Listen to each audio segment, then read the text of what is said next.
ভালো আছো? ভালো আছি, মন্দ আছি, খেয়েছি কি খাই নাই, এসব আলাপচারিতা করার সময় নেই। আমার কাছে time is money and money is time.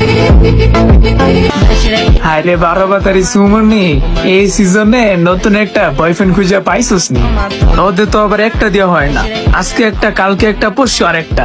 তা আমি বলি কি, ব্রিজের নিচে শুইয়া সাইনবোর্ডে লেখা দে, মানে কত তোর রেটটা। ব্রিজের নিচে যদি ভালো করে সার্ভিস দিতে পারো তাহলে বড়লোক হইতে কতক্ষণ, 1 মাসেই পাইয়া যাবি পারফেল শেডার মন। তোদের মতোর বস্তির মাইয়ারা পারফেল শেডার S7 দেখলে হয়ে যাস অন্ধ। তোদের মতো মাইয়াদের চুলের টাইম নেই, কারণ তখন নিচের থেকে আসে গন্ধ। তবে এমনি তুই কতটা মোড়া, আবার 12 বেটারে চুদা খাইলে বেড়ে যাবে ফোডা, সাবধান। তবে তোমার একটা কথা বইলা দেই, সব খান দিয়ে ছেঁকা খাওয়ার পরে আমার জিসান বন্ধুর কাছে যদি আবার নিতে আসো মারা, তোমারে ওই দিন এমন মারা দিমো, মারা দিয়া তোমার শাওয়ার রক্তটাই ছিড়ালাম।